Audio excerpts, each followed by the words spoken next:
me because I experienced racism when I was out there. That's why I am a strong Pan-Africanist. The way I speak sometimes, you can hear it in my voice if you pay attention. I experienced my fair share of racism out there. This ain't about views and likes, man. This is about bars. Woo! Y'all gon' make me lose my mind. I have a buddy of mine who's into music, man. He loved music. He loved everything about music. But he always he was like, Africans, and then I just want to hear your immediate reaction, and then also just take yourself out, or take sentiments out, and then look at it objectively, and then give you objective response based on it. Word. He was like, Africans shouldn't do rap music because we are not. It's not like we're not good at it. It's just because there are other people doing it better, and because we should. Let me finish. We should focus on our craft, on our actual stuff that maybe we can infuse a bit of rap to it, so that we can send it out there and then package it with words. Some shit like that he was saying. Something to that effect. Because he was like, if you listen to hardcore hip hop boom bap beat with an African accent on it, it's like it just doesn't sound right. Okay, so he's like, because of that, just forget it. Just do what you do, and then we can take you as you are. And then I give an example someone like Calligraph Jones, or someone like you as an example, who the accent is it's almost morphed into American accent, so to speak. And you're like, yeah, they're doing well. I mean, he likes Calligraph Jones, but he just feels like he's just gonna peak, and he won't get there to level where maybe someone like Wizkid or Davido is. What do you say to that? I like this question. I like this. First, I want to start by saying, what the person that said that to you, is he African? Is African, he white? Nigerian. And he loves music. And he loves rap music too. Don't get me wrong. And he fuck with all this shit. He fuck with the cat numbers. He fuck with it. We talk about music all the time. But let me start with this example. When you play soccer, right? That's football. That's how we call it in Africa. When you play soccer, right? As a young soccer player, do you want to play like Cristiano Ronaldo, or you want to play like Messi? And is it possible for you to play like Cristiano Ronaldo or Messi tomorrow? 2 questions. So I'm gonna answer you the first one. When you start, no, I'm saying number one, it is possible. Number one, yes, it is possible, because you got African brothers who have done it as good as those brothers. You got Samuel Eto'o from our country. You got Drogba from Ivory Coast. You had George Weah. You feel me? You have in Ghana, y'all have players to that Ayew and the rest that did it. So the thing is, we should stop degrading ourselves. We should stop with the low self-esteem. Okay. Africans get educated. We go to school. People in the States rap in English. So if you went to school in English, you should be able to articulate yourself in whatever art that has been done in English. Accent is part of studies. Grammar is part of studies in English.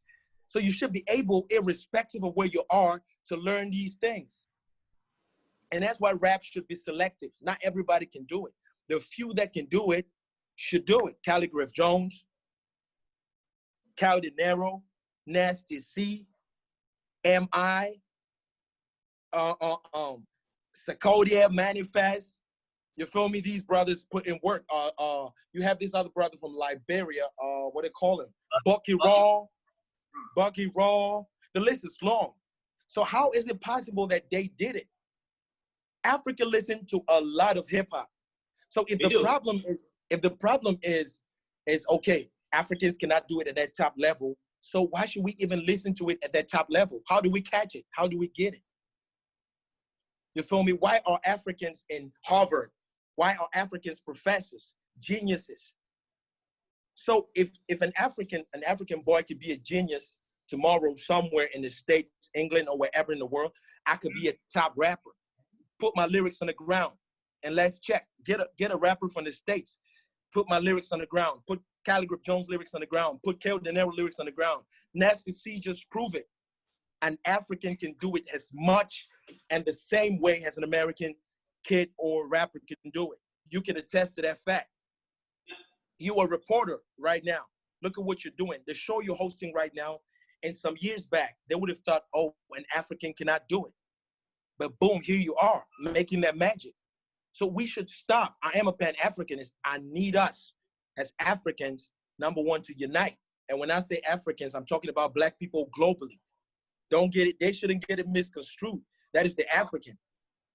So if rap music is always the problem, why are people always throwing shots at rap music? Why not reggae?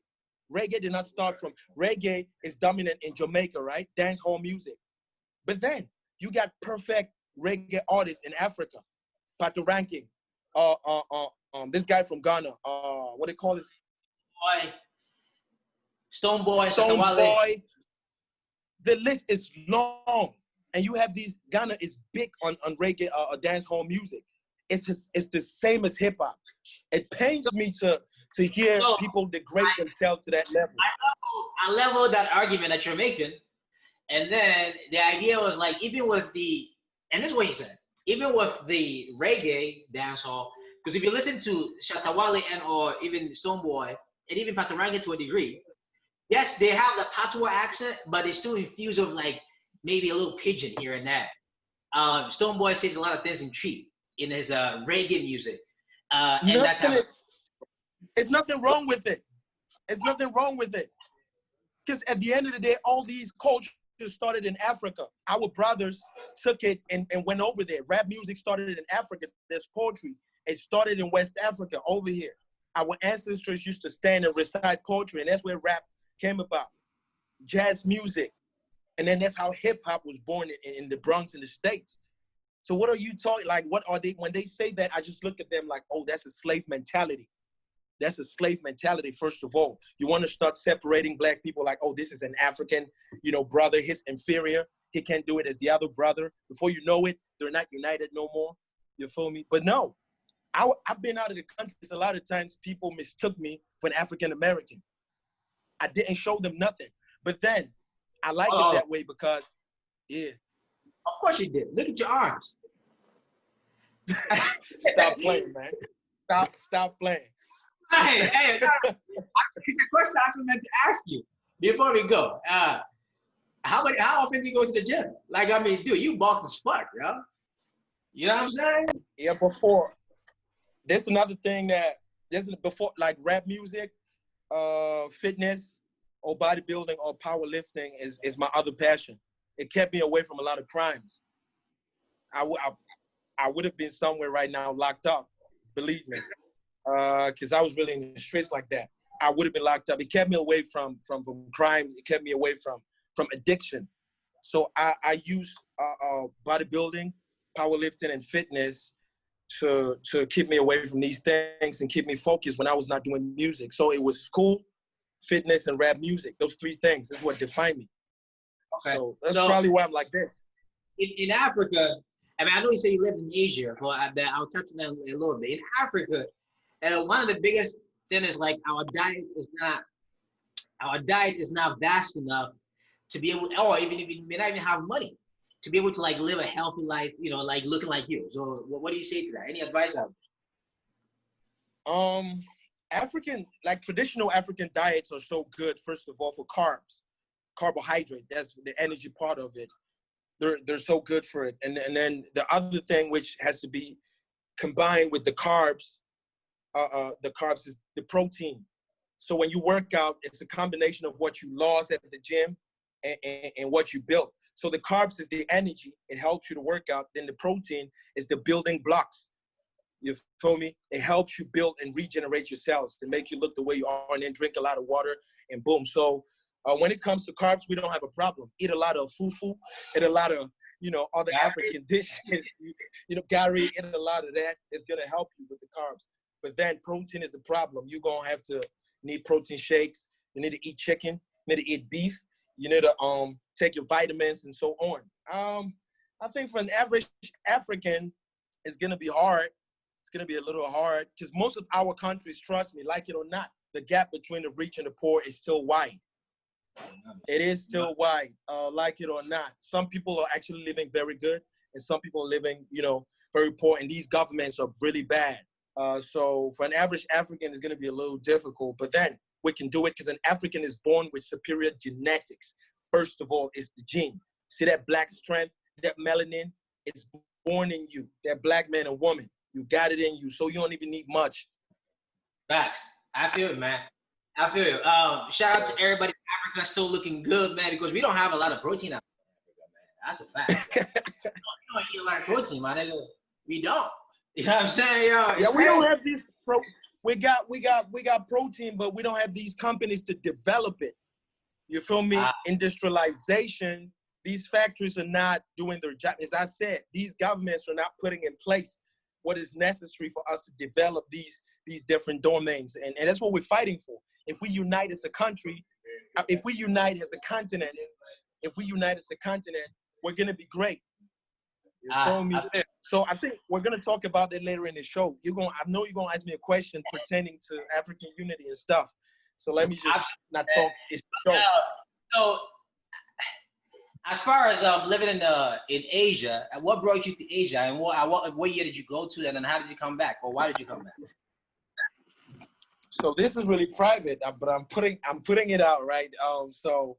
I mean, and because I found out, and you were an English teacher too in Japan or China or something. So what's up? It wasn't even China. It was Thailand. It was Thailand. But this is it. I had a friend of mine who was already in Thailand. So when I finished university, he was like, initially I was to go to the States, right? That's the initial plan. But then that was to be delayed. So my friend was like, all right, I need you to meet me up in Bangkok. In Thailand, that's the Southeast Asia. So shout out to him. He's still supportive to this day. They call him Henry. He's still supportive to this day. So I met up with him, and he's like, okay, you're educated. I think you could, do this. Your language is really good. You could, teach and do this. So I taught physical education too. That's when my physical, my being a coach came in. So I taught English language, and I taught physical education out there. And then I had to come back because, as I said in one of my interviews, my sister fell sick, breast cancer. She just passed. It's been like 8 months now. My mom wasn't feeling too good. My mom needed me to come back. So I came back for family, nothing else. I came back for family, and I came until this day. Okay. So how long did you stay in Thailand? 3 years. Okay. Did you like it? 3 years. Well, it was out of my comfort zone, and me being who I am, I don't have a problem stepping out of my comfort zone. It's a lifetime experience. It helped me a lot. So being out there, I met a lot of different people from all the four corners of the world, because Thailand is a touristic country. I met different people, relate with different people, brighten my scope, and boom, here I am, a different person. It helped me because I experienced racism when I was out there. That's why I am a strong Pan-Africanist. The way I speak sometimes, you can hear it in my voice if you pay attention. I experienced my fair share of racism out there. Yeah, with the Thai people, they were racist. Yeah, the Asians are. Trust me, the Asians are. Not just Thai people. China, Japan, Korea. It's not hard to see. They are. And that's the thing. Like we are being treated like this all across the world, even in the Arab world. Let me not even talk about Europe. Don't get me started about the United States. You feel me? That's why Africa got to unite. And I hate to see a dumb African brother. I mean, that's a tough one. That's a tough one, man, because I feel like our leaders are the ones that are letting us down. You had leaders, and man, we talk about Lyrical Joe. This might come up, but you talked about your leadership in Cameroon as an example of how we often have failed leadership, and the leadership that don't want to move on and let the young people and the young minds come and take it. You know what I mean? And for me, that is one of the things too that irked me as an African man living out here in the diaspora. But in any case, man, let's not digress. We out here to talk music, man. So fuck music, all these music. You know what I'm saying? So I got something for you. All right. Go listen to rap. Do in the comment section. Come on, man. Stop playing. Stop playing. All right. Hear you, nigga. I'm feeling like Pac, I'm feeling like Nas, I'm feeling like Jay, you heard? I'm feeling like Big, I'm feeling like Dre, you heard? I'm feeling like Cupid, Game, I'm feeling like Snoop and Nick. I'm feeling like a Nipsey. Oh, they get to the life with the story they told. With the story they told. K.O. De Niro, M.I. and Jones. I'm feeling like MC. I'm feeling like Sack. I'm feeling like Nasty C. It don't matter the language, you're doing It don't matter the language, you're doing it. One thing that I knew for sure, you put a beat to my face like a beast, man, I'm chewing it. I ruin it, we're chewing it. I haven't reached my goal, still pursuing it. And you never remember what What the fuck language is that anyways, bro? That's Bayangi. That's from the southwest region of my country, the English speaking section of my country. Because you know my country is bilingual, so that's from the southwest region. I have a Cameroonian student at the hospital I work at, and I was having a conversation with her, and then she was actually telling me about how the English people are basically trying to become independent, but we don't want to talk about politics, so. Trust me, I can't even talk about that right now, but it's a real situation. That's true. There's a civil war going on. Fact. Okay. So when I listened to that before we forget, the language you heard over there, we call it Kenyang. So it's a Bantu language. Yeah, they call it Kenyang. It's a Bantu language, just like Twi. Yeah, I'm familiar with Bantu. I've never heard of Kenyan. Is the Bantu like the people, or is the Bantu like culture? I've heard Bantu before. No, I'm saying it's a Bantu language. Like Bantu, like the Bantu people, as I'm saying, it's a lot of us in West Africa come from the Bantu or semi-Bantu clan. And our languages have been broken down through the years of migration until this day. But we all in the same family. We all Bantus. Gotcha. You feel me? So it's just like Twi. Kenyang is like Twi. It's like other Bantu languages in Cameroon. You feel me? So that's what it is. All right. So you listed some. I'm guessing these are either rappers that you respect or you give credence to in terms of like what they're doing, and or something something that you've looked up to. Is that those are rappers? Those are rappers that do identical, or those are rappers that do the same thing that I do. One, those are rappers that are putting in work. As far as hip hop is concerned, those are rappers that I watch over the years, that even impacted something in me. So if I mention K.O. De Niro, I mentioned Calligraph Jones, I mentioned Ice Prince, I mentioned M.I., I mentioned MT is a young one too, but what he's doing, I like what he's doing, his energy and everything. I didn't mention a lot of rappers too. Casper, AKA, and so on. These are rappers that put in work. Manifest, the list is long. So I just had to mention a few. Nasty C, especially. So I mean, I don't know if you watched my reaction to that your that song in particular. You know what I mean? And I have a love-hate relationship with Jovi in Cameroon. You know what I'm saying? So I was very animated. Before I'm sorry, I don't want to cut you short. Before I let you go, let you say that. Those are not the only rappers that have inspired me or that I respect. We had rappers in Cameroon too that when I was growing up or when I was not into music were doing it. You have the French rappers, unfortunately French rappers, because they were deep into the hip hop culture than us, the English speaking. You had Kotal, you had Big Bazy, you had a Bantu Posse, you had Accent Grave, you had the list is long. So we had legends, or we still have legends in Cameroon. But as far as the new school is concerned, or to a certain era, none of these people inspired me. You can't inspire somebody that you don't even do what he does. You can't inspire somebody that, you feel me, like you're not, I don't want to, come on, man. You go ahead. Hey, so some of my listeners wanted to know why you left that Jovi. For what? For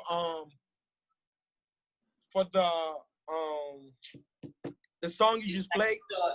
Yeah, shout out to TJ, Never Back Down. He says, yo, DK, please ask him why he didn't shout out Jovi. on that John Lucas Will Smith remix because he gave shout out to other rappers. If I was talking, I'm gonna address this because I think there's a fan that came down in the comment section on my interview with Chikara TV and said something foul and stupid. Yeah, I wish I could see him and lay hands on him. You don't go on TV and talk about somebody's mom. No, I'm serious. I'm gonna be. Yeah, that's below the boy. If you don't, you can talk about your music. I'm gonna be whooping. No, but I'm gonna be whooping niggas' asses for real. In this rap shit. Because of course he knows I can never get to see him. You feel me? Yeah. Because it's a slang you say. It's a slang that you use it in pidgin. Over here we say "ya mommy." It's just like, you know, your father, your mother on Nigeria. Like, you don't get to say things like that. You don't, like, even if I hear a nigga talking about another person's mother, I whoop your ass, my nigga. Like, you talk about me. If I see him, he's having it. You feel me? So his question was, why did I not mention Jovi? What I asked is, for all the other interviews, all the other live videos that I have done, and my diss track, the respect, the shout out that I gave to Jovi, what did he say? What did that fan say to me? I have shouted out Jovi for being a pioneer in Cameroon rap right now, like it or not. What he does is rap music. You feel me? But we do not do the same type of rap music, me and him. You know, if you listen to him, I don't want to make this a Jovi interview, but if you listen to him, he is a combination of pidgin, a little bit of English and French. I don't even rap in French.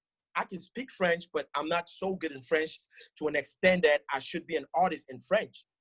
So this is art. You got to be good in a certain language for you to use it to sing or rap. So what he does is absolutely different from what I do. I rap in English. I rap in my mother tongue, which he doesn't do. And I rap in a little bit of pidgin. So I was naming people that do something which is identical to what I do. So I named Kel De Niro. Come on, it's easy to see. Calligraph Jones, it's easy to see. Nasty C, it's easy. Ice Prince, M.I., it's easy to see the similarities. You feel me? But then we have young rappers in Cameroon who do the type of rap that Jovi does. It'll be okay for them. It'll be okay for them to name drop Jovi when they, you know, when they have a song or whatever. But I gave Jovi respect on my One Stone diss track to Lyrical Joe. So fans like that, I don't even pay attention, man. I did not call Jovi, and that's it. It's not because I don't respect him. I respect him. Okay. So I get regardless, anyhow they want to take it, it's all good by me. I'm an MC. I get it. Hey, shout out to Mr. Mansion. Mr. Mansion wanted to know if you believe that you can make Cameroon hip hop stand out in Africa. And then what made you link up with Cal De Niro? You already talked about that. So the second part, the first part, you think you can make Cameroon hip hop stand out? I am already doing that. I don't want to sound a little proud here, but I am already doing that. I have been, one of my names is the gatekeeper of Cameroon. You feel me? Heimdall 237, the gatekeeper of Cameroon. I mentioned Cameroon in nearly all of my songs that are buzzing in Africa, and which the biggest was the diss track One Stone. So how else should I put Cameroon out there? What other rapper right now that has made eyes on Cameroon like I do it? Like who when it comes to authentic or orthodox hip hop? Who? So at the end of the day, I believe not only I can't do it alone. There's a lot of these other young rappers, as I'm telling you, I'm inspiring a lot of these young rappers. I cannot do it alone. There is Young Holiday, there is Poker, as I said. There is the other brother in the States, Poison Oak. There is Askia, who's a female. There is Killer Ram. A lot of these niggas can do it, but I think I can do it. I think I can do it. So I need their help too. I mean, One Stone, you reminded me of something that, so the One Stone was the first time I heard about you. And I was kind of like, I'm like, damn, yo, Jovi need an entire country of army. Hold on.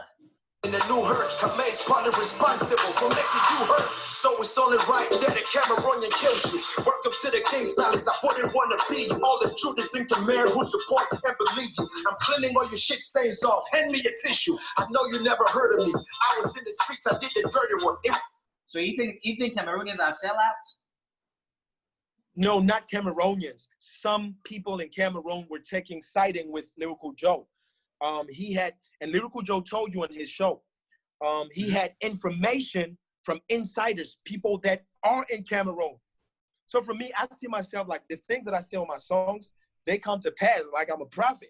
I said it. It's these sellouts. It's these people that come to Cameroon, get this information, give it to a foreigner to use it, give it to another rapper. I don't want to use that word. I hate using that word foreigner to another African brother. Take these words, give it to another rapper from another country, and then he uses it to embarrass Cameroon. So I bet you all these years, Lyrical Joe was going up against Cameroon. I didn't see these brothers. I didn't see nobody stand up enough to stand up face to face or, bar for bar with him. They did not. A couple of people tried, but it fell short until a noticeable diss track came. Okay. DKA too cold for them. Yeah, big bro for them. When he's on set, too cold for them. Yeah. Yo, funny nigga. Nah, hey, man. Y'all heard it right here. Y'all heard it right here, man. Y'all need to shut the fuck up and listen to bars.